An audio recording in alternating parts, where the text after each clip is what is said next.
Bueno, muy buenas tardes a todos los presentes que están en esta charla.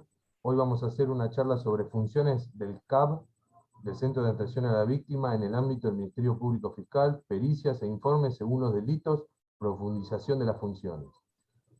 Quiero agradecer ante que nada a las doctoras y a todos los que están presentes y a las disertantes en este momento, como por ejemplo a la doctora Celayes Graciela, que es coordinadora del CAP, mediadora en violencia, a la doctora Rosario Álvarez, mediadora en violencia, las psicólogas que integran el CAP, que también van a ser disertantes de hoy, a la licenciada Eugenia Alarcón, la licenciada Andrea Gallo y a la licenciada Liliana Galíndez. Y tenemos una invitación especial de la doctora Débora Galán, que es abogada, directora del Instituto de Derecho de la Mujer, Género y Diversidad. Esta charla de hoy es organizada por la Comisión de Nobles de Abogados del Colegio de Abogados de Moreno y General Rodríguez, que está presidida por la doctora Moscoso Elizabeth. Y también le quiero comunicar a toda la gente que durante la charla vamos a estar pasando en el chat los links de nuestras redes sociales y también para los certificados de la asistencia. También, al finalizado la charla, se podrán hacer todas las preguntas que quieran, ya sea a viva voz o por el chat. Y las doctoras van a estar respondiendo. Elizabeth Moscoso, te doy la palabra para que hagas las presentaciones de las doctoras. Muchas gracias. Hola, buenas tardes a todos. Gracias por la presentación, Juan Manuel. La verdad que muy contenta de recibir a Graciela Celayes y todo este equipo. Hola Grace, ¿cómo estás? Hola, buenas tardes Eli, ¿cómo estás? Todo bien, todo bien. Bueno, Graciela, yo te tuteo, porque yo te tengo la confianza. Sí, por supuesto, claro. Muy especial con vos y con todo tu equipo. Me gustaría que hagas una presentación personal tuya. ¿Hace cuánto que trabajás en el Ministerio Público Fiscal, tu currículum? Contanos un poquito. Bueno, yo trabajo en el Ministerio Público Fiscal hace 5 años, este año estoy transitando ya el 6º, estuve trabajando en UFIS criminales, también en correccionales, estuve en oficina de denuncias, tarea que realizamos junto a Rosario, bastante tiempo, y después empecé en el CAP con estas funciones de coordinación, y bueno, ahí fue donde empezamos a tener más relación con las licenciadas, con el tema de violencia, con todas estas cuestiones de mediaciones también, que bueno, hacen un poco la agilidad en la tramitación de las causas, porque muchas veces con el tema de mediaciones, que es a quien le voy a dar la palabra para que nos cuente cómo se trabaja ese Rosario, que da paso a que puedan resolverse de manera alternativa los casos, y muchos se logran llegar a acuerdos muy positivos, con lo cual ante cualquier conflictividad se suele pacificar también la situación, tema que es bastante complejo en nuestra jurisdicción. Entonces, bueno, para nosotros es una tarea muy importante, sin ninguna duda, el tema de las pericias también, de las licenciadas, que ellas lo van a contar por sí mismas, y las cámaras GESEL que nosotros realizamos en el CAP, habiendo hecho a principio de la pandemia el protocolo de cámara GESEL virtual, que dio muy buen resultado. Somos uno de los poquitos departamentos judiciales que lo llevan adelante de esta manera y que durante la pandemia trabajamos casi con normalidad. Y la verdad es que ha dado muy, muy buen resultado, porque es una medida tan importante para la tramitación de las causas, ¿no? Y para que no queden detenidas, y el menor sea escuchado como corresponde.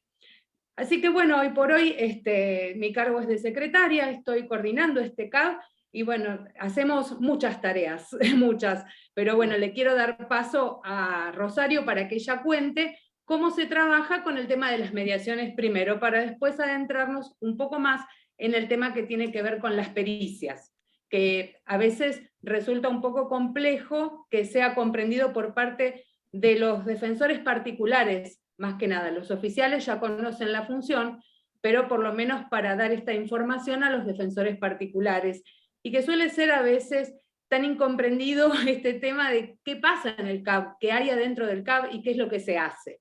Que esa es un poco la idea de esta charla. Si a vos te parece... Yo te pedí, por favor, ¿te acordás que te dije, más procesal, me vas a poder manejar esta cosa, Grace? No, porque Bueno, vos sabés que nos da mucho orgullo, en muchas oportunidades leemos en las denuncias Ahí te que hablé, ahí tenés micrófono y directamente, computadora. Pero allá no me veo porque acá entonces. Euge, silenciate. Apareció Euge. Sí. Se cortó. Eli, Euge, silenciate. Ahí. Bueno, te contaba que muchas veces leemos en las denuncias el pedido directo por parte de quien denuncia venir al CAP a resolver su conflicto, lo cual a uno le da alegría porque sabe que ya es un poco conocido el tema de que se resuelven sus problemas en el ámbito de la mediación, que es tan importante poder saber trabajarlo y poder llegar a buenos puertos. Así que si a vos te parece y estás de acuerdo, le vamos a dar paso a Rosario. Yo soy una de las que hace eso. Bueno, pero no te sientas mal, no sos la única. No, pero ¿sabes una cosa? No, ustedes trabajan bárbaro. Es como que, ¿viste? No, bien. Mira, una de las cuestiones principales que tenemos en cuenta es el tema de la inmediatez, más que nada cuando hay cuestiones de impedimentos de contacto, cuando hay cuestiones vecinales, Sí. que en muchas ocasiones pueden terminar en algunos resultados no deseados para nadie. Entonces nosotros intentamos que todo eso sea inmediato y poder trabajar la cuestión y poder pacificarla. Exacto. Es un poco esa la situación. Ahora Pero después vamos a ir echando un poquito. Yo quiero presentarla a Rosario, ¿no? La Sí. y le doy un minutito a cada uno y después, ¿con quién comenzamos la charla? ¿Contigo o con Rosarito? Empezamos con Rosario, que nos va a contar todos los detalles de cómo se trabajan las mediaciones. Perfecto, pero ahora quiero presentarla a Rosarito y así a cada uno. Bueno, Grace, gracias por tu presentación. No, por favor. Rosario, bienvenida. Buenas tardes a todos, un gusto. Yo hace 9 años que trabajo en el Ministerio Público, empecé en una mesa de entrada, pasé por Fiscalía Criminal, por Oficina de Denuncias, y ahora ya hace 2 años que estoy trabajando en el CAP. Hacemos un poquito de todo, pero la gran mayoría es mediaciones. Bien, y bueno, y algo más te quedó muy importante. Contanos. No sé. Te recibiste. Ah, bueno, sí. Mañana sos doctora. Mañana me estoy matriculando. ¿Sí? Sí. ¿Estás contenta? Sí. Bueno, feliz. Sí, es importante. Gracias. Muy importante. Bueno, ahora le damos la palabra a su presentación a Eugenia Alarcón. ¿Está Euge? O si no, Andrea Gallo. Andrea. Sí. ¿Cómo estás, Andrea? Buenas tardes. Bien, un gusto. Bueno, yo soy psicóloga. Hace 8 años que estoy trabajando en el ministerio como perito oficial. Bueno, previamente trabajé en PREVI, el programa de prevención en abuso sexual y violencia familiar. Y bueno, en el Centro de Asistencia a la Víctima puntualmente realizo pericias en casos de niños supuestas víctimas de algún tipo de victimización sexual y realizo cámara GESEL. La recepción del testimonio de los niños en cámara GESEL. Esas son mis 2 funciones dentro del CAP. Bueno, buenísimo, esta presentación y qué función que tenés ahí, ¿eh? Sí, junto con Liliana Galíndez y Eugenia, que bueno, ahora se va a presentar, que tiene las pericias de chicos más grandes. Sí. Bueno, muchas gracias, Andrea. No, por favor. Sigamos con Liliana Galíndez. Lili, ¿estás ahí? Bueno, quizás ellas como ingresaron tarde. Ahí estoy. Ahí estoy. Liliana, ¿cómo estás? Se ve bien. Perdón que estaba media con el tema del teléfono. Bueno, ¿qué tal? ¿Cómo están? Mi nombre es Liliana Galíndez, soy licenciada en Psicología de la UBA. Bueno, trabajé en muchos lugares, en equipos interdisciplinarios, en el Hospital de Moreno, en la Dirección de Salud Mental, también de Moreno, y bueno, ahora hace 3 años y medio que entré al Ministerio Público. Bueno, hice varias tareas ahí, violencia de género, Bueno, hasta que ahora estoy con abuso junto con Andrea de niños y adolescentes, y también el tema de la cámara Gesell. Y bueno, cada tanto también hago algún adulto, y pericias. Y bueno, eso es todo el trabajo, que es bastante arduo. Bastante arduo, sí, sí, Sí. sí. Sí, Liliana, la verdad que sí. Bueno, ahora vamos a presentar a la doctora Débora Garán. Gracias, Lili, en serio. A la doctora Débora Garán. Debo. Hola, buenas tardes a todos y a todas. Bueno, soy directora del Instituto de Derecho de la Mujer, Género y Diversidad del Colegio de Abogados de Moreno General Rodríguez. La idea desde el instituto es, bueno, como generó la propuesta Elizabeth desde el Instituto de Nobeles, que sea interactivo con los demás institutos, que bueno, esa era una propuesta que empezamos a trabajar desde la provincia, desde el Colproba, y este último año la verdad que lo venimos trabajando con otros institutos y eso es lo que celebramos, que podamos interactuar y poder formar abogados y abogadas en materia de perspectiva de género, que cuesta un montón, ahora que lo podemos hablar en confianza, cuesta un montón, pero la verdad que se está avanzando de a poquito, pero se está avanzando. Bueno, además soy cofundadora de la Asociación Civil Matices, donde, bueno, somos parte de la ruta crítica, como el CAB, interactuamos, articulamos con Poder Judicial, con el Ministerio Público, Fiscal, con las áreas municipales. Bueno, la escuchaba Andrea, bueno, con Previ hemos trabajado un montón y lo seguimos articulando porque, bueno, los abordajes que hacemos son para mujeres en situación de violencia familiar o violencia por razones de género, varones que ejercen violencia, tenemos dispositivo socioeducativo individual y grupal, pero también tenemos muchas mujeres que vienen planteando, bueno, las medidas de abrigo, que, bueno, se dificulta el abordaje jurídico que tienen las mujeres, la poca información, y también, bueno, el trabajo muy de hormiguita de las madres que no tienen una referencia de maternaje sana. Bueno, tratamos de trabajar esas cuestiones para lo que después realizamos, que son los informes, para presentar bueno, en niñez, en servicio local, en juzgado de familia. Bueno, interactuamos mucho con el juzgado de familias. Así que bueno, desde ese lugar yo empecé a formarme como psicóloga social y luego como abogada, y eso, toda la experiencia la volcamos en el instituto. Muy bien. Excelente trabajo, Debo, todo lo que haces desde el colegio, la organización, todo. Gracias, Débora, en serio. Euge, ¿estás? Eugenia Alarcón. Ahí habilité. Hola, Eugenia, ¿cómo estás? ¿Qué tal? ¿Cómo están? Ahí habilité ¿Habilitaste ahí? el micrófono. ¿Me escuchan bien? Y queremos escucharte a vos un poquito tu currículum. ¿Hace cuánto que trabajás en el Ministerio Público Fiscal? Bueno, más o menos doy para 17 años, casi 18.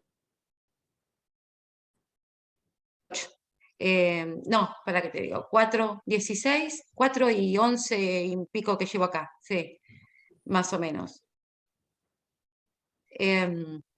Como psicóloga un poco más, como 24, como psicóloga, pero bueno, yo estoy acá, pude conseguir un alojamiento y una computadora, estoy en Mercedes, salida de un juicio oral, casualmente, tuve que, después tenía, como tengo el lunes otro, tuve que esperar a otro fiscal, el alegato y todo, bueno, así que estuve toda la mañana dando vuelta en los tribunales. Bueno, nada, yo lo que me dedico es hacer las pericias de las víctimas de delitos contra la integridad sexual de 16 años para arriba, o sea, los que no irían a cámara Gesell, digamos. También he hecho, digamos, en temas de trata, ¿no? Y bueno, Eso es lo que estoy haciendo ahora. En otros momentos hice otras cosas también, porque mi nombramiento es para mediadora, pero bueno, lo que hago ahora son abusos sexuales de mayores de 16 años, que no van a cámara GESEL. No sé si les interesa alguna otra pregunta, que les especifique más cómo es. Una presentación y ahora le vamos a dar la palabra a Rosario, ¿sí? A la doctora Rosario. Bueno, yo voy a contar cómo llevamos a cabo en el CAB las mediaciones penales. Si bien la ley 13433 habla de una oficina de resolución alternativa de conflictos, teniendo en cuenta el gran cúmulo de causas que tiene nuestro departamento judicial, en los delitos de menor cuantía sobre todo, se ha decidido que el CAB haga también mediaciones penales, pero son un poquito más laxas, ¿sí? Nosotros, si bien los principios son los de la celeridad, como decía la doctora Del Viso, ¿sí? La voluntariedad de las partes, porque las partes tienen que prestar expresamente conformidad para llevar a cabo una mediación, sin ello no podemos continuar, no es obligatorio. Nosotros podemos hacerlas por medios telemáticos, cosa que la ORAC las hace presenciales, ¿sí? Y tal vez tiene otras formalidades. Nosotros tratamos delitos como infracciones a la ley 2470, que son los impedimentos de contacto, los problemas de alimentos entre los padres, conflictos vecinales, conflictos entre parejas que se están separando, y a veces hay problemas patrimoniales que llevan a cabo que tengan problemas con los hijos, no me deposita la cuota alimentaria, hasta producirá el problema con el impedimento de contacto, y entonces ahí intervenimos nosotros. Se hace una denuncia por impedimento de contacto y ahí llevamos a cabo una mediación en la que tratamos de hacer todo, porque entendemos que se puede producir una escalada de violencia. ¿Sí? Estos delitos son todos aquellos que las penas sean menores de 6 años, los menores víctimas de los delitos no pueden participar a menos que sean estos dos que dije recién, ¿no? El impedimento de contacto y el incumplimiento de los deberes de asistencia familiar. Nosotros generalmente, una vez que nos llega la causa derivada de la Fiscalía 5, en su gran mayoría, por el tipo de delitos, ¿sí? Si bien las estafas también se pueden mediar, la gran mayoría que nosotros tenemos son impedimentos de contacto, problemas vecinales, problemas entre, perdón, por la ley 13940, perdón. Ay, a ver si me ayudás con la ley. Dale. 13944. Esa, la 13944. Y amenazas, Ro. Sí, y amenazas, y las amenazas por los conflictos vecinales. Lo que hacemos es comunicarnos primero con el denunciante, ¿sí? Saber si tiene la voluntad de mediar, y a partir de ahí comienza el raíz de buscar al denunciado, que generalmente no hay datos, porque las denuncias vienen muy escuetas. Por ejemplo, tuve un conflicto con el vecino, a quien conozco como Roque, ¿y dónde vive? A 3 cuadras de casa. ¿A dónde? Y no lo sé. Un teléfono y no tengo porque estoy peleado. No conozco a nadie que lo conozca. Bueno, ahí comienza nosotros a través de los oficios a interactuar con las comisarías para ver si podemos ubicar a esta persona y si esta persona también quiere mediar. Si tenemos la suerte de que las dos partes quieren mediar, de forma telefónica se les explica, ¿sí? Que esto es confidencial, que ellos pueden mediar o no, que pueden presentarnos a nosotros cuál es su pretensión, que puede ser desde quiero lograr una convivencia pacífica hasta me rompió la ventana con la pelota, yo necesito que me pague el arreglo de la ventana. Eso se charla, hablamos primero con el denunciante, después con el imputado, después volvemos a hablar con el denunciante, le explicamos la pretensión de la otra parte, y así hasta llegar a un acuerdo. Si bien nuestra tarea es neutra, muchas veces tenemos que hacer entender a las partes que la idea es llegar a un acuerdo, a un punto medio entre esas dos pretensiones, ¿sí? Por ejemplo, en un impedimento de contacto, bueno, no, yo quiero verlo lunes, martes y miércoles, todos los días, quiero que se lo lleve, lo traiga para acá, que coma allá, hay pretensiones muy locas, si no me deposita, no va, y no comprenden que a pesar de que no deposite, el impedimento de contacto sigue siendo un delito penal, y son independientes, ¿sí? Entonces nuestra tarea abarca mucho más que lo que se puede hacer tal vez en una ORAC, que es más formal, donde podemos llegar a discutir, por ejemplo, una usurpación, las cuestiones de derecho. Acá es algo mucho más humano, hay que acompañar a las dos partes, hay que hacerles entender que la idea es cortar la escalada de violencia y tratar de que cumplan con el acuerdo si es que se llega a uno.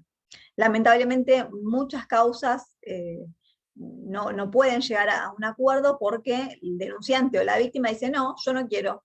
Son cosas que sí, son fáciles de mediar, pero la víctima está negada. Hace muy poco tuvimos una causa donde la pretensión económica era de más de 1,5 millones de pesos. No había un motivo real, no había un delito penal, pero la pretensión era 1,5 millones de pesos. Lamentablemente esa persona estaba mal asesorada con su letrado, el letrado le había hecho que inicie la denuncia penal, pero en sí lo que tenía que hacer es una demanda civil por daños y perjuicios. El letrado hacía muy poco tiempo que había empezado y no sabía muy bien cómo lo tenía que hacer. Se acercó al letrado del CAB, fue asesorado, se le explicó y así también esa causa pudo finalizar. Si bien es una causa que produce que todo el aparato empiece a trabajar, se mueva, que nosotros lo llamemos, que hablemos con la otra parte, también tienen que saber los letrados que pueden acercarse al CAB y decir, bueno, miren, denunciamos esto, yo pienso que la pretensión es esta, ¿qué se puede hacer? ¿Sí? Eso es mucho más fácil para nosotros. Hace que la causa pueda llegar a un acuerdo mucho más rápido, cumpliendo con uno de los principios que es la celeridad. ¿Sí? Tengan en cuenta esto, ¿no? Que en este departamento judicial el CAP lleva mediaciones penales por el cúmulo de causas. La idea siempre cuando uno pide ir al CAP para una mediación es realmente tener la voluntad de llegar a un acuerdo y dar las condiciones para eso. ¿Sí? Acompañar también al mediador, siempre en estas causas donde hay abogados, ¿no? Donde hay letrados que están asesorando. Yo entiendo que a veces puedo yo venir con, quiero que me pase 20.000 de alimentos, que sea del 1 al 10, que lo vea 2 horas una vez al mes, y ya, bueno, nosotros pedimos ahí que el letrado nos acompañe y que haga entender al denunciante o a la víctima que la idea es llegar a un punto medio, a un acuerdo, y en este caso estamos hablando de un menor, que el menor sea el que salga ganando, ¿sí? No una de las dos partes. Rosario, el tema es qué importante, ¿no? El centro, el CAP, ¿no? Cómo descomprime, ¿no? Un poco los que son los juzgados de familia, porque realmente si ustedes se puede llegar a un acuerdo, también es una manera de descomprimir un poco la problemática que llevan los juzgados. Bueno, Moreno tiene alrededor de 600.000 habitantes, si no me confundo, tenemos solamente 3 juzgados de familia. Solamente con saber esos 2 datos podemos imaginarnos que está colapsado. ¿Sí? Y cualquiera que haya hecho o haya escuchado algo de familia sabe que está colapsado, que puede tardar más de 6 meses un primer despacho. Muchos abogados se inician al mismo momento una denuncia por impedimento de contacto, por incumplimiento de los deberes de asistencia familiar, junto con la demanda en el juzgado de familia. Y obtienen primero el acuerdo en el CAB, que después se utilizan para homologar en el juzgado de familia. Entonces, cuando tienen la primera audiencia en el familia, ya tienen un acuerdo que van a homologar. Por eso lo que te digo. Yo, por ejemplo, eso lo utilizo mucho, y la verdad que cuando viene el cliente a mi estudio y me dice no me dejan ver a la criatura, porque a veces yo entiendo, pero a veces usan las criaturas como un trofeo. De hecho, yo tengo un caso muy particular donde es como que, no, voy a esperar, bien, yo quise mediar en el centro, en el CAP, y la verdad que me dijo, no, voy a esperar la audiencia en el juzgado, pero bueno, también esto es una alternativa para que se proceda rápido. Y yo la verdad que tuve mucha satisfacción, enseguida a los 15, 20 días, mi cliente pudo ver, en otro caso, a la nena, así que la verdad muy, muy bueno, muy efectivo, y yo ya estoy para homologar directamente lo que es el acta, porque ahí después esto llega a un acuerdo y uno tiene que presentar el acta para homologar. Pero la verdad que ustedes ayudan un montón desde este lugar, un montón en agilizar las cosas. Siempre y cuando se llega a un acuerdo, ¿no? Obviamente. Creo que eso se logra porque el abordaje en la mediación no es tan frío, ¿sí? Nosotros acompañamos y escuchamos a las dos partes. Si bien hay alguien que inicia, que es el denunciante, también el imputado es escuchado y se le da el espacio para que pueda presentar sus pretensiones y negociarlas. Yo creo que esa es la clave que tiene este Centro de Asistencia a la Víctima, y que por eso logramos tal vez varios acuerdos en proporción a otros departamentos que simplemente cuando dicen, bueno, no quiero mediar, ahí se cierra. Nosotros tratamos de explicarle la posibilidad que tiene que está siendo denunciado y que puede negociarlo, que puede llegar a un acuerdo y que puede finalizar el conflicto. Eso es muy importante. Hay algunos detalles que, bueno, cualquiera que pueda leer la ley lo sabe, pero no es menos recordar que los acuerdos, después de 5 años, no podemos volver a celebrar otro acuerdo. O sea, si yo tengo un impedimento de contacto con un acuerdo y vuelve a ocurrir, no podemos volver a hacer otro de nuevo, ¿sí? Bueno, el delito lo dije, tienen que ser menos de 6 años las penas, por eso la mayoría de lo que llega es correccional. Bien. No sé, doctora Celayes, si le parece algo más para agregar.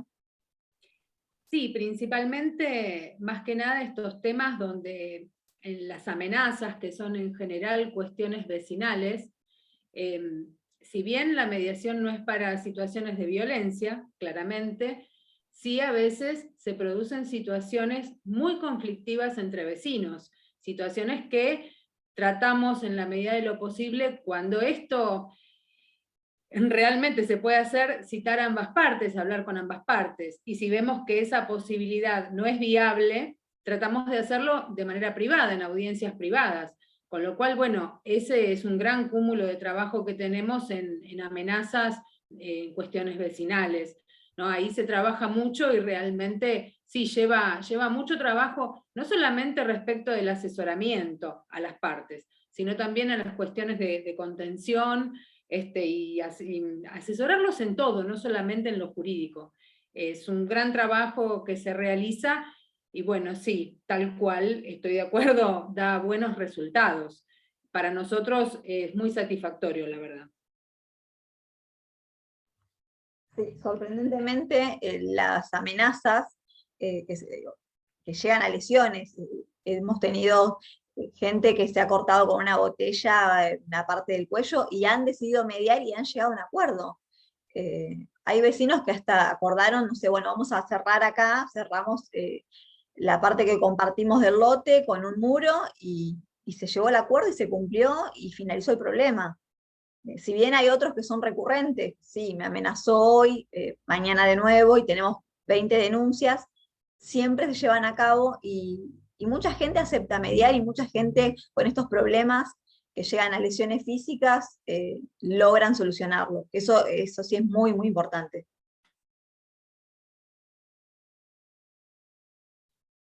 Bueno, en relación a las mediaciones, esto más o menos es la generalidad y la tarea que desarrollamos en el CAB en este sentido. Ahora sí, si vos estás de acuerdo, Eli, me gustaría darle paso a la licenciada Gallo para que empiece contándonos un poco respecto de su función en las pericias, ¿no? De menores de 16 años. Perfecto, yo te doy todo lugar. La charla es tuya, mi amor. ¿Se escucha bien? Sí, perfecto, André. Bueno, bárbaro.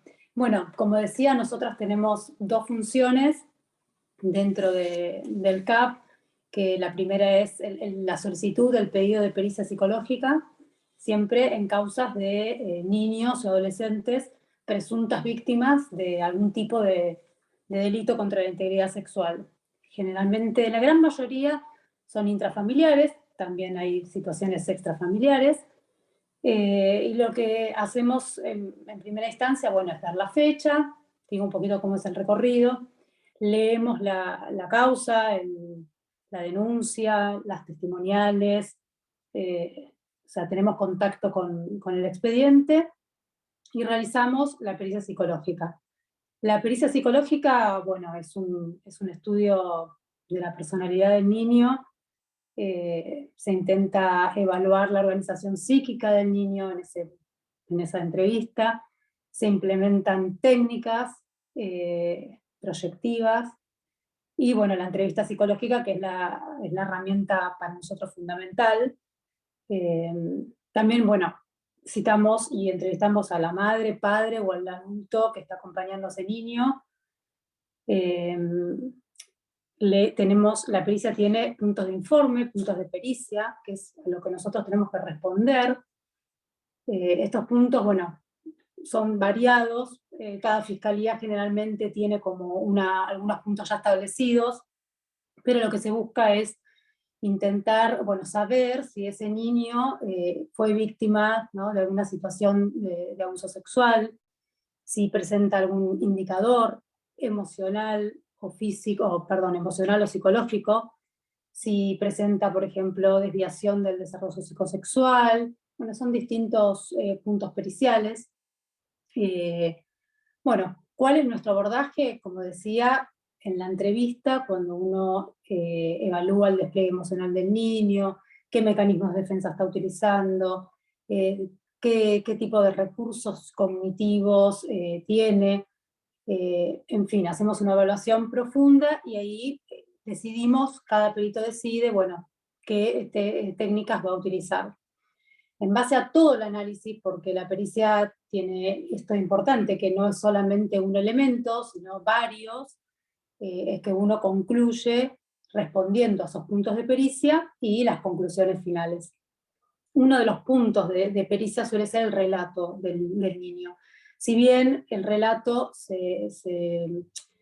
digamos, está en la cámara Gesell, donde se recepciona la declaración del niño, en la pericia, perdón, los niños suelen relatar, porque cuando, digamos, la entrevista, luego de abordar los distintos aspectos para evaluar, por ejemplo, el desarrollo madurativo, cognitivo de ese niño, cuando se le pregunta y se aborda los motivos de la entrevista, de los motivos de la presencia de él en la sede, espontáneamente muchas veces comienzan a narrar esas situaciones. Entonces el relato ya es algo que empieza a suceder en ese primer encuentro.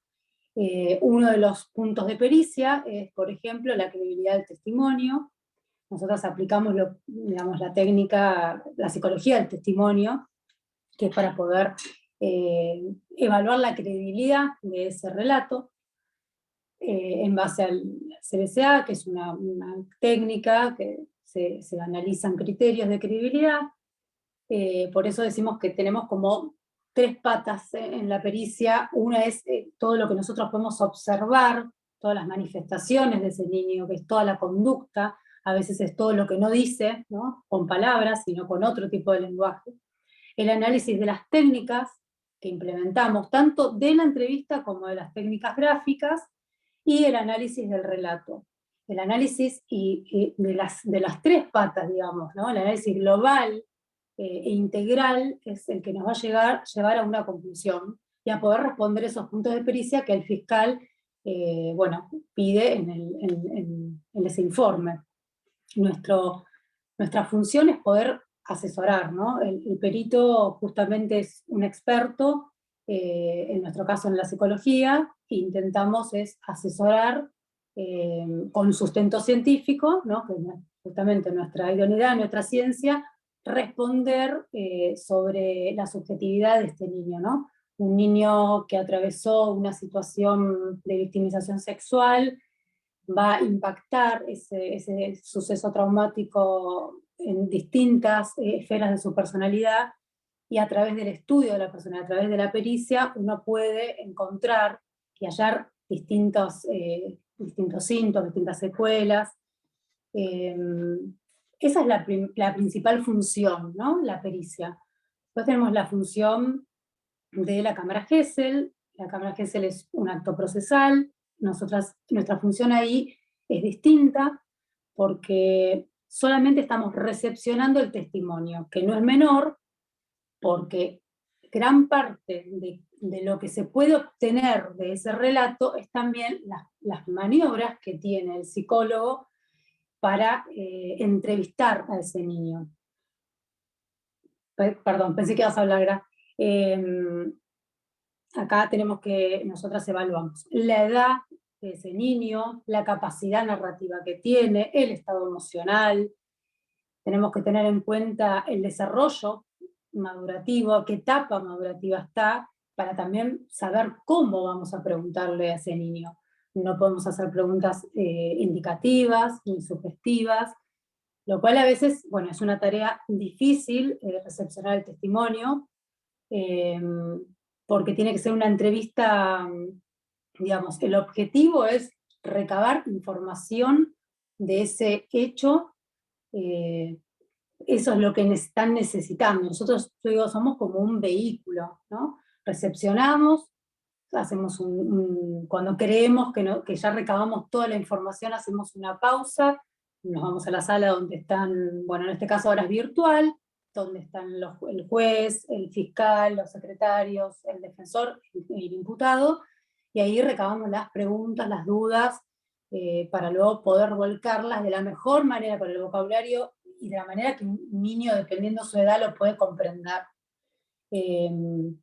Y ahí finaliza en la etapa de instrucción, como decía María Eugenia, también somos citadas a juicio oral, pero ahí termina nuestra función en la etapa de instrucción, en poder realizar la pericia psicológica y la recepción del testimonio, y en algunos casos nos piden un informe también post cámara, que es un informe de apreciación profesional, donde uno puede describir, por ejemplo, los criterios de credibilidad, cuáles se hallaron y cuáles no, cuál fue el despliegue emocional, si hubo congruencia con la pericia o no, y todo lo que nosotros podemos observar, ¿no? Especialmente los mecanismos defensivos que un chico pone en marcha al momento de narrar una situación traumática o estresante.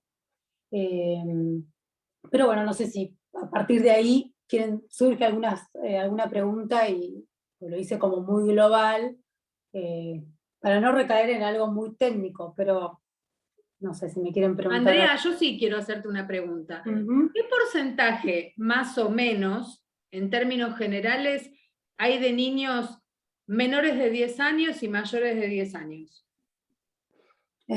Y te diría que este último tiempo está como bastante parejo. Niños, yo creo que la mayor cantidad, la franja etaria más grande que yo recibo es de 7 a 12. Esa es como la franja etaria más grande. También hay como momentos donde hay muchos nenes chiquitos, ¿no? Que ahí incluso es mucho más compleja la evaluación pericial de un niño chiquito, porque, bueno, por la capacidad narrativa es más limitada, la memoria también tiene sus particularidades. Ahí tenemos que evaluar mucho hoy justamente hablábamos con Lidia de una situación así, si está influenciado, si hay una memoria que tiene que ver con alguna situación de alienación con los padres, de influencia. Los nenes chiquitos llevan como un apartado especial en la evaluación. Muchas veces recibimos pedidos de niños de 2 años, de 3 años. Desde la labor pericial, ¿desde qué edad sería óptimo pedir una pericia realmente? Porque muchas veces en nenes tan chiquitos debe ser mucho más complejo, ¿no? En 2 y 3 años es nula. No hay ninguna posibilidad. No hay ninguna posibilidad de evaluar pericialmente un nene de 2 o 3 años. Recién te diría que a partir de los 4 o 5 años, un niño, a ver, quizás no tienen una memoria tan de cantidad, pero no quiere decir que no tenga calidad el suceso que puede recordar. Lo que pasa es que hay que tener muchísimo cuidado en la forma de abordar, justamente porque no tienen noción tampoco de ese evento traumático. Es mucho más complejo. Cuando el niño no tiene algo importante, el indicador, nosotros en las pericias hablamos de indicadores, el indicador específico es el relato. Después tenemos indicadores psicológicos que pueden ser, o emocionales, que pueden ser específicos o inespecíficos o no, y van variando de acuerdo a la etapa y a la edad del niño. Muchas veces decimos, bueno, es esperable que en determinada edad aparezca este indicador. Pero el relato sigue siendo el indicador específico, y en nenes muy chiquitos que no hay relato es muy difícil de evaluar, porque además... ¿Qué se evalúa? Perdón, ¿qué se evalúa mediante el juego a esa edad? Exacto, la técnica es el juego, yo no tomo una técnica gráfica, un nene por lo menos a 6 años tiene que tener para poder evaluarla con criterio, ¿no? Más chiquito es hora de juego diagnóstica, que sí se puede observar muchísimos indicadores, porque bueno, el juego es una expresión del mundo interno de ese niño, y si hay alguna situación conflictiva la puede expresar a través del juego, pero no tenemos que olvidar que la pericia es acotada en el tiempo, no es lo mismo que el tratamiento psicológico. Por eso muchas veces con Liliana indicamos que ese niño, podemos advertir que hay una conflictiva emocional, pero no tenemos, no tenemos indicadores que puedan ser compatibles con una situación de victimización. Por eso sugerimos, en nuestras conclusiones siempre hay sugerencias, y una muchas veces es que ese niño reciba tratamiento terapéutico, que a lo largo de ese vínculo además que se establece con el terapeuta, y respetando los tiempos subjetivos de ese niño, quizás pueda relatar o explayar, o digamos, develar alguna situación traumática, cosa que quizás en una o dos entrevistas, generalmente cuando son pequeños hacemos 2 entrevistas, inclusive 3, justamente por esto de los tiempos, ¿no? Lo sugerimos. No todas las pericias, digamos, los resultados son, o las conclusiones son que hay indicadores de victimización sexual, al menos en ese momento no se pueden evaluar. Perfecto. Andrés, si a vos te parece, me gustaría darle paso a Liliana para que nos hable de las pericias, 12 años para arriba, hasta 16, a ver qué particularidades tienen. Tienen, sí.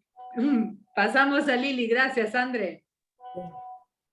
Bueno, Grace, y la adolescencia es un momento de muchos cambios psíquicos, más allá de los físicos, así que es un poquito complicada también.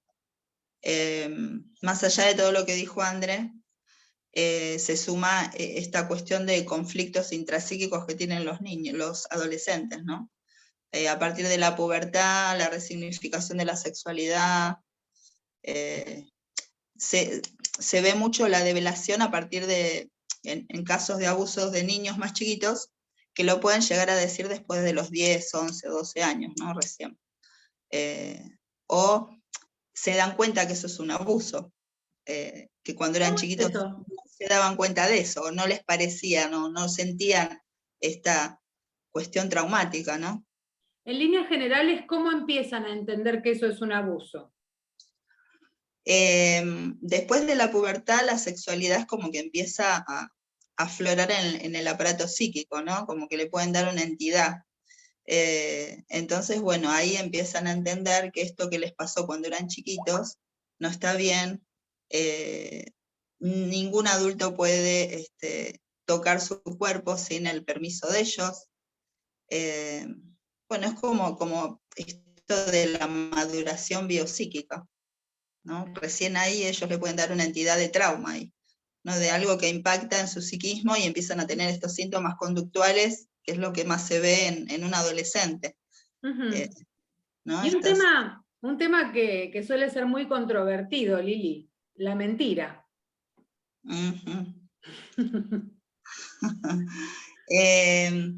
Bueno, eso creo que también es la época, es un síntoma de la época, ¿no? Los chicos saben que con una acusación de abuso pueden quizás solucionar alguna cuestión que no les gusta. Hoy justo lo hablábamos eso.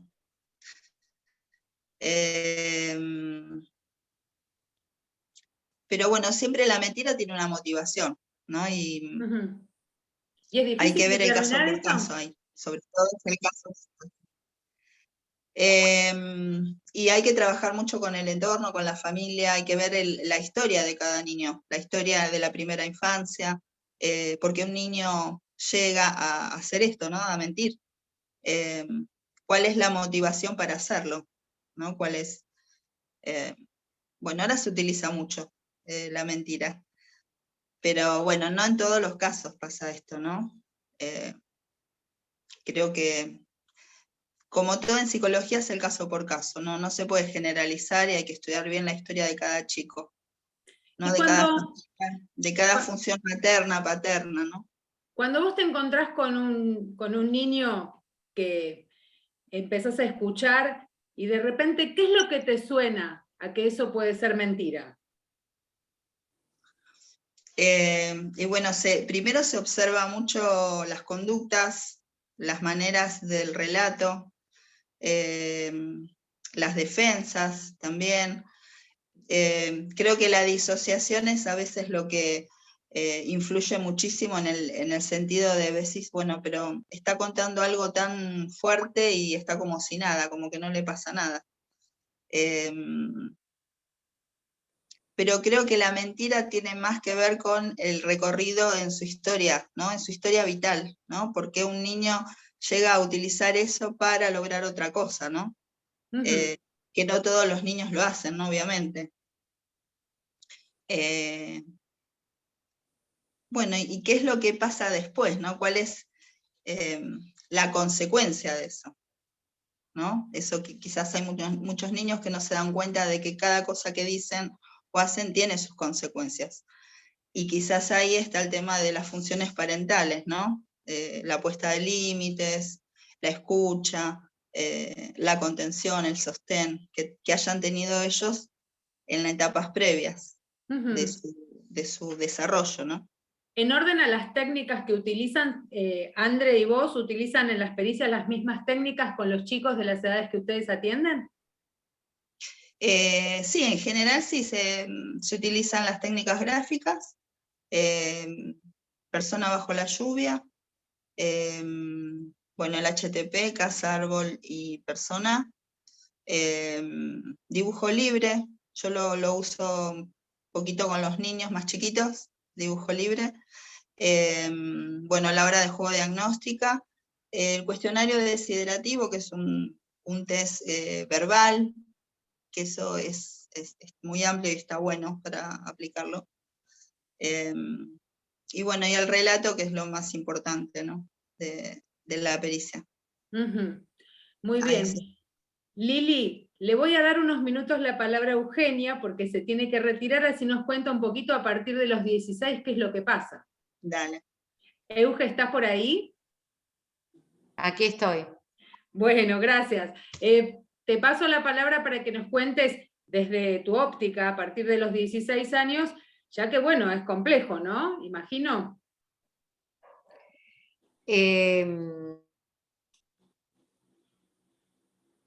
A partir de los 16 años he tenido hasta gente de 78, por ejemplo, con abusos sexuales. En realidad la particularidad de la población, o digamos que atiendo yo, que veo yo, es que a mayor edad, mayor historia, ¿no? Digamos, tienen antecedentes de otros abusos sexuales, algunos, tienen otros antecedentes traumáticos, han tenido parejas previas, relaciones violentas o no violentas, y no todo encaja en el abuso sexual, digamos, como episodio único o como abuso sexual prolongado en un proceso de captación, sino que a veces es lo que le llaman abuso sexual dentro de un circuito de violencia doméstica, es decir, sería violencia sexual y no abuso sexual, pero bueno, hoy por hoy no está discriminado eso. Entonces, ahí la evaluación es de otro tenor, ¿no? Digamos, vienen con una historia clínica, con una historia personal, con una historia vincular, y bueno, la evaluación es un poco más compleja.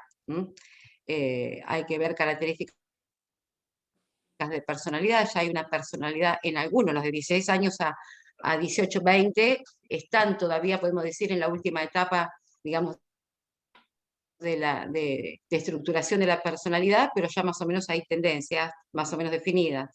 En los adultos lo que hay es una personalidad estructurada. Entonces hay que deslindar lo que trae de antes de lo que produce el hecho que denuncian. Hay que tratar de deslindar lo que más se puede, ¿no? Lo que tiene que ver con su historia y demás, y lo que tiene que ver con específicamente con lo que denuncian. Para ello, ¿qué utilizo? Bueno, la entrevista, fundamental, entrevista extensa, porque implica, digamos, toda la anamnesis, que serían un poco la vida de la persona, todos sus vínculos, y después técnicas proyectivas, yo tomo gráficas y verbales. Y en el caso de que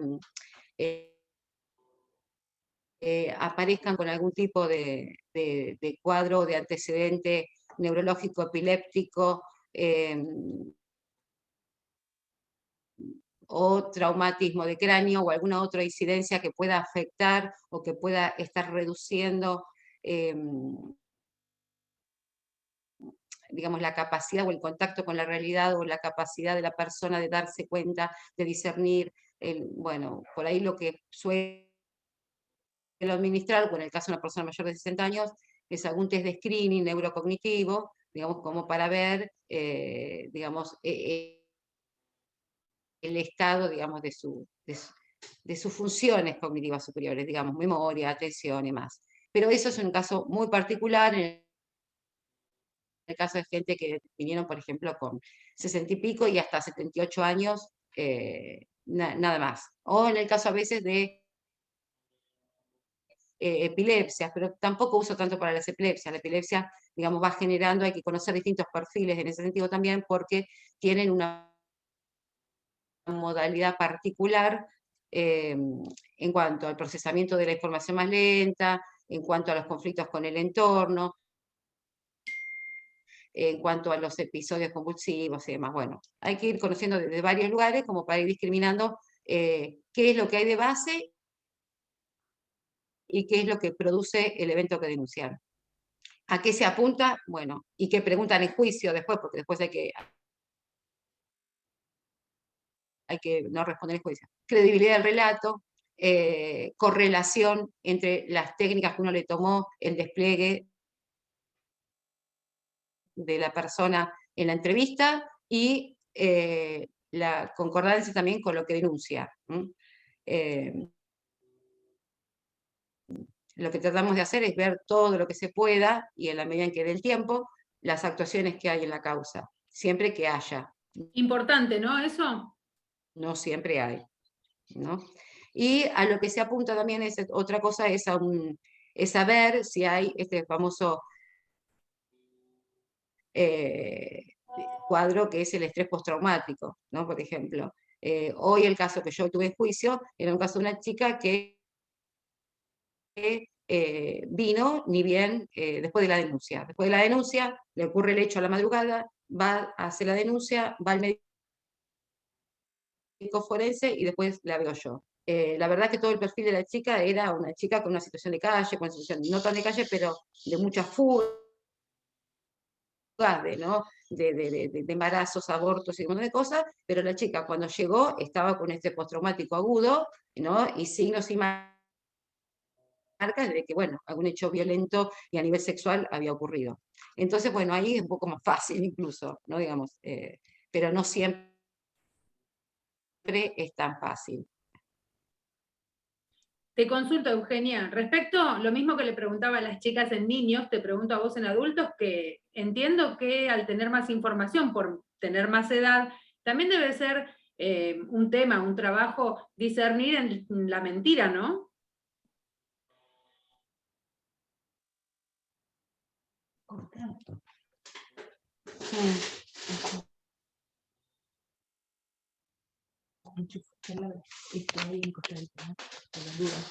¿Llegaste a escucharme, Euge? Sí, no, justo se cortó, ahí le puse un cable, se cortaba, discernir. El tema de la hasta mentira, discernir escuché. El tema de hoy la adolescencia y estos chicos de 20, 20 y pico, donde consumen drogas, alcohol, donde suceden un montón de episodios diferentes que también por ellos mismos son tomados de distintas formas, ¿no? No, eso es en internet. Sí, en realidad hoy por hoy una de las cosas que se está presentando mucho es el tema de que tienen estas amnesias por intoxicación y no recuerdan lo que les pasó. O sea, recuerdan cuando la cosa empieza o dónde estaban y se despiertan o vuelven a tener conciencia, digamos, en alguna situación que sospechan o que piensan o que asocian con alguna situación abusiva, pero en el mientras tanto hay una amnesia por intoxicación que es imposible pueden, digamos, construir algo de lo que pudo haber pasado, pero no se tiene plena conciencia ni información sobre el hecho en sí. Entonces ahí, digamos, bueno, la pericia psicológica también después hay algo que cuesta bastante transmitir o que entiendan, es que el trauma o el cuadro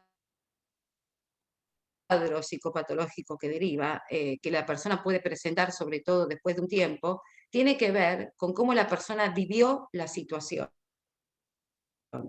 Y la persona vive la situación, o sea, significa, le da una significación a la situación en función de las experiencias previas, de la capacidad que tiene de entender, en función de su vulnerabilidad previa, ¿no? Y en un porcentaje tiene que ver la envergadura del hecho, pero no todo tiene que ver con la envergadura del evento traumático, tiene que ver con la vulnerabilidad previa de la persona o la ausencia de vulnerabilidad, ¿cómo lo entiende? Distintas personas que participan del mismo hecho traumático, no todas salen afectadas de la misma manera. ¿Por qué? Porque lo que hay previamente para recepcionar y significar ese hecho, ¿no? Es decir, más peligroso, menos peligroso, pude hacer algo, no pude hacer algo, ¿no? Eso es lo que va a determinar el cuadro que viene posteriormente. Entonces, el tema es, a veces, una persona subjetiva algo, lo entiende como abuso sexual, y la persona va a responder anímicamente, digamos, en función a eso que entendió, que significó, ¿no? Entonces, la psicología, nosotros lo que hacemos es evaluar el cuadro que la persona trae, la afectación que tiene, pero no nos expedimos sobre los hechos. Nosotros nos expedimos sobre el sufrimiento, el trauma o el cuadro que presenta la persona. Sobre después la veracidad de los hechos, eso le corresponde al ámbito legal, digamos, al ámbito de los abogados. Ahora, el tema de la credibilidad, sí, pero la credibilidad tiene que ver con la coherencia entre lo que la persona dice, lo que muestra, lo que sufre, ¿no? Digamos, toda esa congruencia. No con la veracidad de los hechos. Nosotros no bajamos al lugar del hecho, son delitos de instancia privada, entonces, esto es algo que cuesta transmitir y que a veces es necesario transmitir mucho sobre esto que es estrés postraumático. ¿Con qué tiene que ver el trauma? ¿No? Digamos, que no es el hecho en sí. ¿Tiene depresión? Entonces le ocurrió. No es tan directo, no es directamente causal, una relación directa de causa-efecto acá. Perfecto. ¿Y qué diferencia hay en estas pericias que vos nos estás contando, en víctimas de abuso, con las que hiciste a lo largo de tu carrera, por ejemplo, para trata? ¿Qué diferencias hay? Y bueno, la diferencia es que en la trata, digamos, para que configure el delito de trata tiene que haber distintas etapas, por ejemplo, con la captación, ¿no? Con la captación, con algún medio económico de por medio, con impedir a la víctima o forzarla a, digamos, alguna modificación en torno a su identidad, con la generación de una deuda, pero sobre todo, digamos,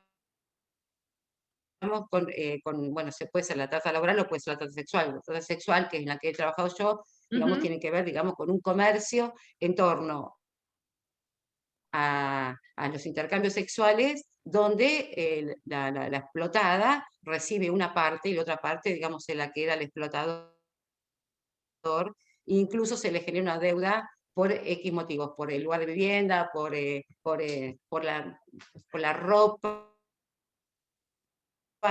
por alimento, hasta por lo que consumen en el lugar, etcétera, ¿no? Digamos, la explotación sexual tiene que ver con esto, y la trata tiene que ver con que hay algún tipo de esclavización, sea, digamos, bajo amenaza, digamos, con ocultamiento de la identidad, en algunos casos más graves, están alojadas hasta en lugares de encierro, ¿no? Digamos.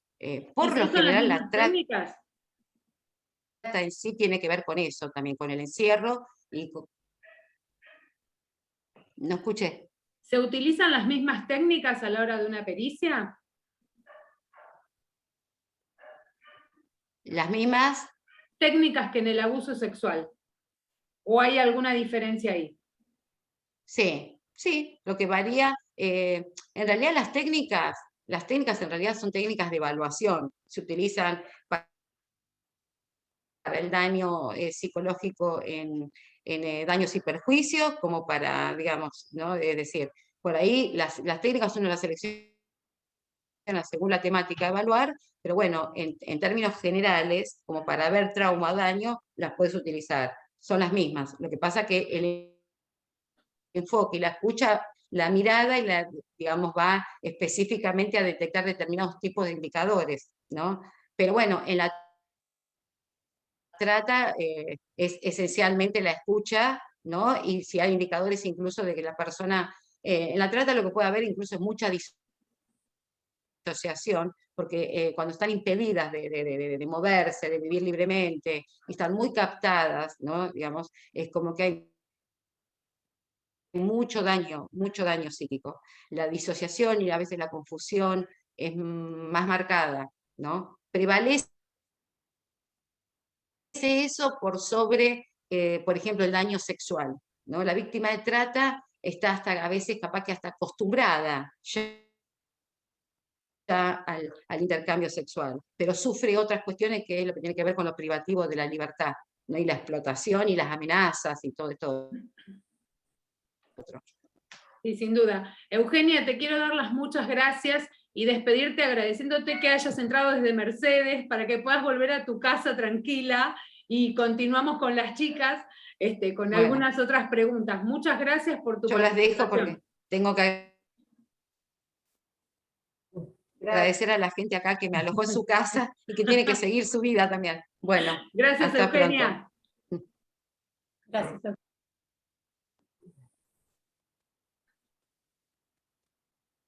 Eli, no sé si a vos te parece, creo que ahí había algunas preguntas que podemos hacerle a Andrea y a Liliana para ir respondiendo algunas cositas. Y Silvia Becasese dice, hola, en situación de abusos en niños es difícil pensar si está mintiendo. En todo caso, si el pedido de los padres sirve para que rectifique. En todo caso, es el pedido de los padres para que rectifique. También no estoy un poco congestionada yo.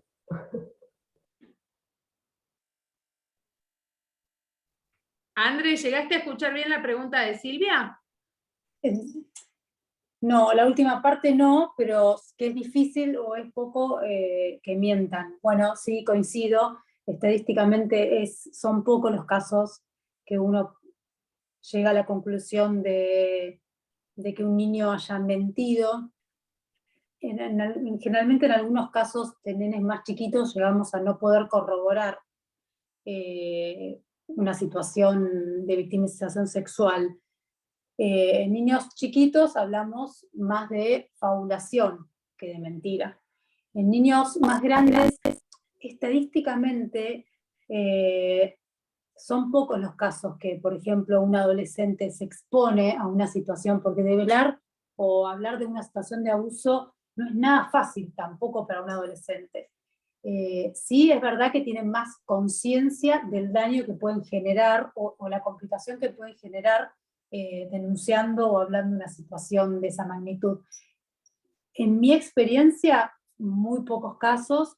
Sí, lo que vemos quizás son chicos, adolescentes que están dentro de una conflictiva familiar importante y que se van estructurando de una manera también compleja.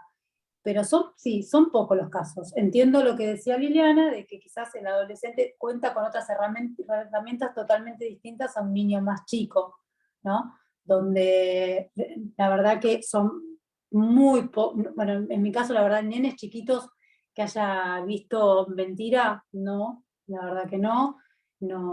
Realmente hay indicadores de victimización sexual y sobre todo un relato que lo comprueba, ¿no? Que como decía Eugenia, nosotras hablamos de la credibilidad narrativa, de la credibilidad del testimonio, no nos expedimos sobre la veracidad de los hechos. Eso se lo dejamos, digamos, eso es tarea del juez. pero sí lo que podemos evaluar es si hay daño psíquico, si hay trauma emocional, si hay alteraciones en el desarrollo de ese niño en distintas áreas. Pero con respecto a la mentira, sí, realmente son pocos los casos. No sé, Liliana, la pregunta me parece que venía, no sé, Graciela, tu pregunta hacia la mentira, cuál fue, pero no son, la verdad que estadísticamente es muy poquito, son pocos los casos realmente. En realidad, la pregunta viene porque en general cuando uno se encuentra con abogados particulares, siempre están intentando mostrar esto de que el niño puede ser inducido por un tercero a decir esto, que pueden llegar Pasa que a estar nosotras mintiendo. Tenemos herramientas también para poder detectar en qué situación, en qué entramado familiar se encuentra ese niño, ¿no? Entonces, ahí comienza nuestra mirada, nuestra escucha con el contexto. La pericia siempre es como, digamos, que hacemos como un recorte, pero la vida de ese niño y de esa familia es mucho más que ese recorte, pero tenemos que intentar armar un rompecabezas con los datos que vamos teniendo. Por eso para nosotras es tan importante cuando entramos a una causa, haya testimoniales, ya estén los informes pedidos de otros agentes que intervinieron porque ese niño tuvo un recorrido, o ese adolescente. Entonces es importante para nosotras saber dónde estamos, decimos, paradas, ¿no? En la situación, y no iniciar nosotras con nuestra intervención una causa. Eso como primordial. Y sí se ve, sí entiendo que muchos abogados particulares, defensores particulares, quizás es como una herramienta, ¿no? Y tratar de hacer, digamos, no creer en la palabra del niño, pero bueno, hay indicadores, la escucha es fundamental, lo que uno puede evaluar. A veces es muy difícil plasmar en un informe todo lo que sucede en la entrevista, todos los fenómenos psicológicos que nosotras estamos evaluando. Por eso es tan importante la función del psicólogo y del perito en el juicio oral, donde podemos explicar todo lo que fue sucediendo. A veces cuando nos piden, a mí me encanta cuando me piden el informe de post-cámara, aunque es engorroso, pero me gusta, porque ahí uno hace como, bueno, vas analizando, haces recorte por recorte de qué pasó en cada momento de la entrevista.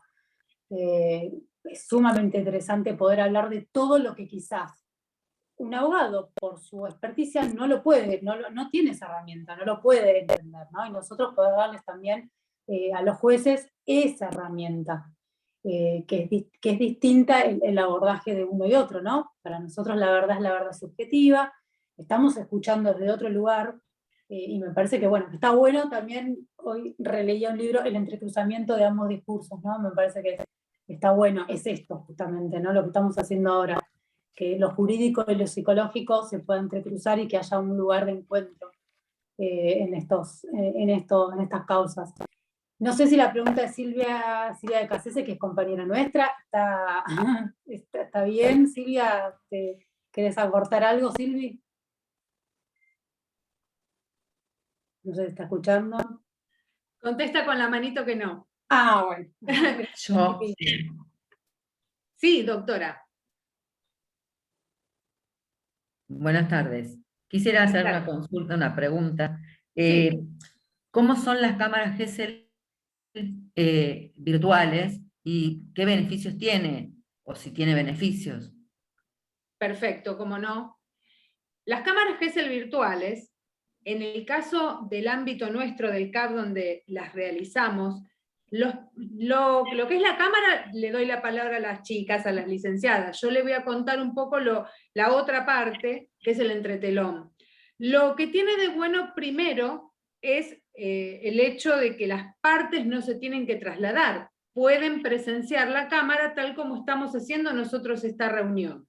Con lo cual, nosotros contamos con un espacio que es el CAP que no tiene varios ingresos, entonces se corre un poco el riesgo de que se crucen las familias, la familia del imputado, que venga el imputado, que hay que tener el cuidado de que no se cruce con la víctima, porque es un momento muy feo, antes sucedía. Esto es una de las cosas que es un beneficio. La víctima va a estar más tranquila, va a estar solo con la psicóloga, y no va a haber otras partes yendo y viniendo, al menos dentro de las instalaciones del CAB, para que esto no genere ninguna situación tensa. Después, las partes, juez, defensa, imputado, fiscal, van a estar de la misma manera que estamos nosotros ahora. Nuestro dispositivo no cuenta, como dice el protocolo, con una sala, con un vidrio que se ve desde el otro lado. A veces tienen el mito de creer que es así, al menos en nuestro departamento judicial, por la disposición de las oficinas no es así. Así es que la verdad que tiene mucho beneficio. Las partes presencian, cuando hacen el intervalo pueden hacer las preguntas que consideren a la licenciada para que se la haga al menor, y realmente ninguno se mueve de su espacio, sea el estudio, sea el juzgado, sea la fiscalía. Esto por este lado. Y ahora las licenciadas nos van a contar los otros beneficios, si es que hay alguna diferencia. No sé. Muchísimas gracias. Andre o Lili, la que quiera. Para mí es fabuloso. Sí. Fabuloso. Yo que la verdad es, sí, coincido con Graciela, se generaban muchas situaciones tensas. Quizás los adultos que participamos de la cámara, bueno, quizás nosotras como psicólogas estamos con el contacto con el niño, tenemos otra, digamos, bueno, es otra función. Pero pasaba que, bueno, que muchos no están atentos a que hay un niño ahí que se presume que es víctima de una situación traumática. Yo quiero aclarar que cada niño que se ingresó al sistema judicial es víctima, por más que no se pueda corroborar si es víctima de abuso sexual, es víctima de algo. Ya eso es incómodo porque se escucha, porque venían, hablaban de causas, ¿no? Todo el despliegue de un juez o de un fiscal con sus secretarios, ¿no? Yo digo, bueno, es una criatura, es algo chiquitito que ve todo como ven en la sala de tribunales, ¿no? Todo grande, todo tan abrumador, y realmente eso predisponía muy mal a los chicos, difícil contenerlos en esas situaciones. Y bueno, como dijo Graciela, pudo haber pasado alguna situación donde se cruza con algún familiar, y eso es totalmente muy traumático para un niño, y muy difícil que después de llevar a cabo la entrevista, ¿no? Contenerlo y demás. Así que la verdad que a los fines prácticos es muchísimo mejor de esta manera. Se obtiene el testimonio de la misma forma, el niño está en la sala con nosotras solo la psicóloga y el niño, están las camaritas, se agregó una cámara más, justamente por ese Zoom, digamos, se graba igual, en el intervalo la psicóloga se acerca al recinto donde están por el televisor todas las partes, la computadora. Me parece que a los fines prácticos e inclusive de organización de horarios y demás, fue muy beneficioso. Muy práctico. Sí. Muchísimas gracias. No, por favor. Liliana, ¿tenés la misma experiencia? ¿Compartís con Andrea? Sí. Sí, se generaba mucha tensión, los nenes se ponían muy ansiosos, se angustiaban, les generaba bastante miedo encontrarse con esa persona que no querían ver, igualmente las madres. Así que sí, la verdad que sí, que es muchísimo mejor para todos, ¿no? Para nosotros también, porque después es difícil llevar a cabo la cámara porque el nene ya está mal predispuesto, está angustiado, está ansioso. Y bueno, la verdad que sí, que es mucho mejor. Gracias, Lili. Eli, Bueno. no sé si estás de acuerdo, nosotros por nuestra parte es la información que pretendíamos aportar y dar a conocer para darle paso a Débora. Sí, estoy de acuerdo. Bueno, muchas gracias. No, gracias a vos. La verdad, interesantísimo toda la información que estuvieron transmitiendo. Yo en principio las felicito por todo el laburo que hacen. La verdad es que siempre tuvimos buenas referencias. Yo, como les comentaba, hace 8 años que estamos con Matices en Moreno y 3 años en General Rodríguez y en UFAM.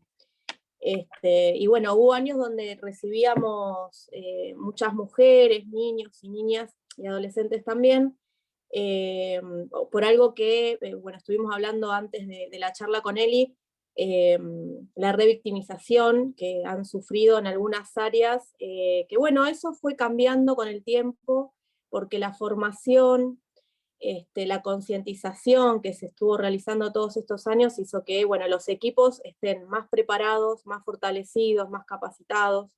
Las organizaciones sociales también estuvimos trabajando mucho en la formación, que creo que es la clave para no revictimizar, para no sobreintervenir. También es importante ese pilar. Nosotros lo trabajamos mucho, tratamos de, bueno, si viene una persona que viene de algún otro organismo, no sobreintervenir, hacemos la derivación correspondiente, y eso creo que también se fue trabajando un montón en todo lo que es este departamento judicial, porque trabajamos todos para el mismo lugar, me parece, tirando para el mismo lugar.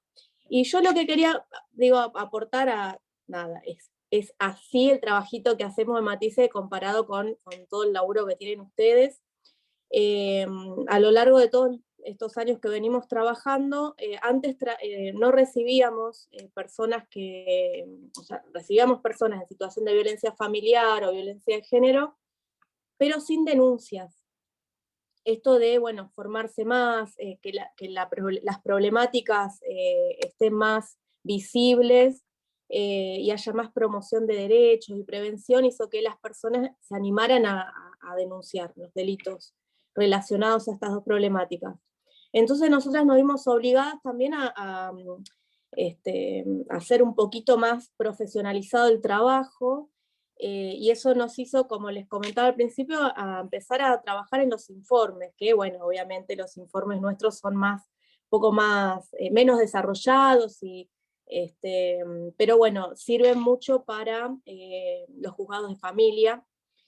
Y cuando nosotros también tenemos equipo jurídico, algún patrocinio jurídico, los informes, más que nada cuando hay abusos de niños o niñas, o abusos sexuales de personas adultas, ahí también trabajamos con el relato que tenemos. Y lo que les quería comentar, tenemos un observatorio, que lo llamamos Diana Barrio Nuevo, que fue una víctima de femicidio de Moreno, con el permiso obviamente de la familia. Y en el observatorio trabajamos todo lo que tiene que ver con los acompañamientos que hacemos, más algunos trabajos de campo con encuestas y demás. Bueno, ahí establecimos, les tengo que confesar, los últimos 2 años de pandemia estuvimos un poquito más complicadas porque nos aumentó mucho el trabajo, y más que nada en el 2020, como a todo el mundo. Pero hasta a mitad del 2020 fue el último informe así como muy,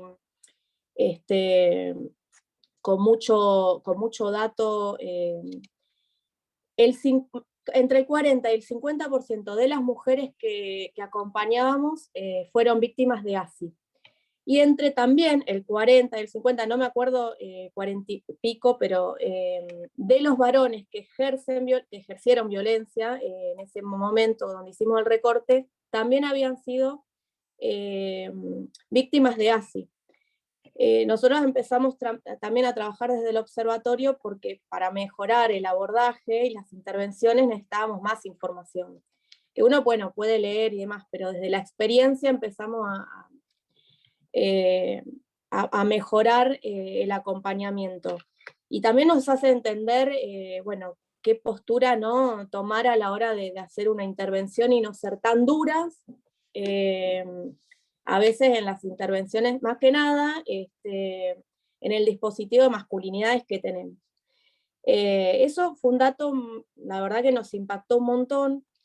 Y otro dato que nos impactó cuando empezamos a hacer el observatorio fueron las secuelas de las personas víctimas de violencia. Nosotros establecimos, ahora no recuerdo, no lo traje, no lo tengo a mano, pero un porcentaje muy alto más que nada mujeres, de ingesta de ansiolíticos, de abuso de medicación recetada y de, bueno, consumo problemático, producto de la violencia, de las secuelas de la violencia sufrida durante muchos años. Esto se da en personas que han sufrido varios años violencia de género. Trastornos alimenticios también, intentos de suicidio, etcétera, etcétera. Pero nos pareció importante esto porque ahí hicimos también las derivaciones a psicólogas, psiquiatras. Nosotras tenemos todas compañeras que son psicólogas sociales y hacemos el dispositivo de acuerdo a nuestro trabajo, que es muy reducido y muy específico. Nosotras no hacemos terapia, los acompañamientos son cortos y específicamente para darle herramientas a las mujeres para que puedan salir del ciclo de la violencia. Pero nos vimos en este problema de, bueno, nos tenemos que seguir formando. Bueno, tuvimos psicóloga, tuvimos trabajadoras sociales hace muy poquito, pero la problemática, bueno, Andrea lo sabrá, ustedes también, es quema coco. Entonces es difícil sostener en una asociación civil muchas profesionales voluntariamente. Pero bueno, eso es paso de la psicóloga, de la trabajadora social, nos dio un montón de herramientas, pero bueno, esto del observatorio lo seguimos trabajando para mejorar las intervenciones. Y le decía, tuvimos un montón de abusos sexuales, muchos casos más en pandemia, pero los abusos sexuales, digamos, no dentro del seno familiar o de los, digamos, han aumentado, o a nosotras nos aumentaron los casos en nuestra asociación civil. Eso también nos hizo empezar a formarnos mucho más, y lo que tenemos ahora tuvimos que adaptar el dispositivo de varones. Antes eran varones con conductas violentas, bueno, hoy tenemos dividido el dispositivo en varios grupos porque trabajamos con oficios también que nos derivan fiscalías de todos lados. Ahora, este último mes recibimos de Capital, por primera vez, varones imputados por abuso sexual. Y es otro, o sea, que no los reciben en ningún lugar, y es otro tipo de abordaje, y ahí empezamos, bueno, otra vez tratar de tener más herramientas, además de, digamos, son todas compañeras mujeres. La seguridad, hemos tenido, ustedes seguramente también, de todo tipo de episodios violentos de varones esperando a las mujeres en la puerta, con armas, amenazando y demás. Pero bueno, es otro tipo de abordaje y hace que tengamos que adaptar todo. Pero nos llama la atención esto de, bueno, cada vez más casos que nos ingresan de violencia sexual, de abuso sexual, y las mujeres que abordamos en el dispositivo de mujeres víctimas, estos últimos años han empezado a reconocer lo que antes naturalizaban como una conducta normal dentro de la pareja, dentro del matrimonio.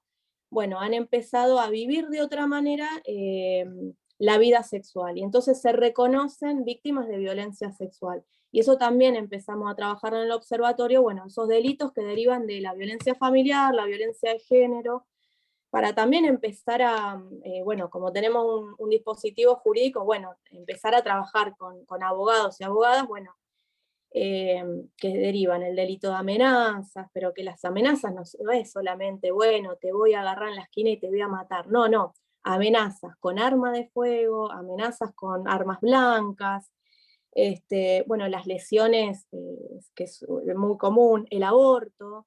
Hemos tenido muchas mujeres que embarazadas por los golpes en la panza, bueno, fueron provocados los abortos, los abusos sexuales que ya les comenté, la privación ilegal de la libertad. En pandemia tuvimos dos situaciones que nos marcó un montón, de personas que una hacía 20 años que estaba encerrada en la casa y otra 8 o 9 años.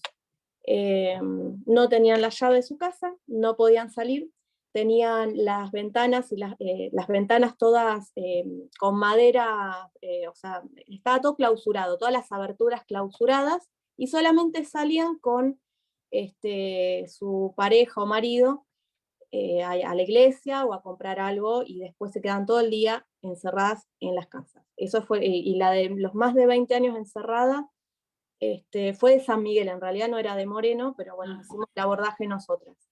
Y el de 8 o 9 años, el señor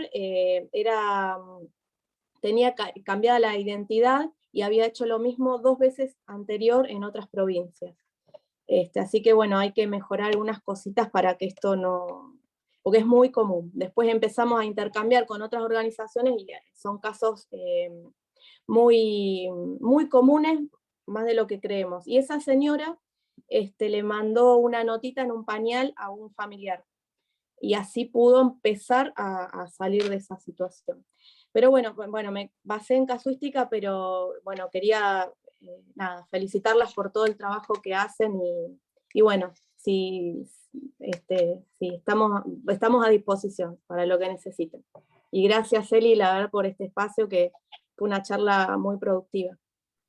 Bueno, nosotras también estamos a disposición para que cuenten con nosotros, sea en la derivación de algún caso, en el tratamiento de algún caso que quizás sea complejo desde ingresar o el acceso a la justicia. Después yo le voy a pedir a Eli que te pase mi contacto para que cualquier cosa que vos quieras cotejar en sistema, si esa persona ya tiene causas o demás, puedas hacerlo sin ningún problema. Esa colaboración de nuestra parte claramente está, por supuesto. Bueno, muchísimas gracias. Bueno, Gracias, Eli, nosotros hemos terminado, bueno, y habiendo escuchado a Débora, por supuesto, nos queda como la idea global de todas estas situaciones que tratamos todas, ¿no? No, yo te quiero felicitar por el trabajo que haces, todas, el trabajo enorme que hacen. Y también tengo un saludo muy, muy, muy grato para vos, Ezequiel Freidier. Saludos, cariños. Y Lucas Ollanarte también felicita a todo el equipo. ¿Sí? Ah, bueno, gracias. Así que bueno, nada, acá me mandó Ezequiel mensajito por WhatsApp y me dijo que Lucas también les manda un abrazo y bueno, les agradece por todo el trabajo que hace el equipo. Muchísimas gracias. De parte de todas, muchísimas gracias. Lucas Ollanarte, fiscal general de aquí de nuestro departamento judicial Moreno General. Grace, la verdad que te agradezco mucho, ¿sí? Por todo lo que haces. A Eugenia, que se fue, que es una genia. Andrea Gallo, Liliana también. Gracias a todo el equipo. Ay, ¿qué pasó? Gracias a vos, Eli, por el espacio. Gracias.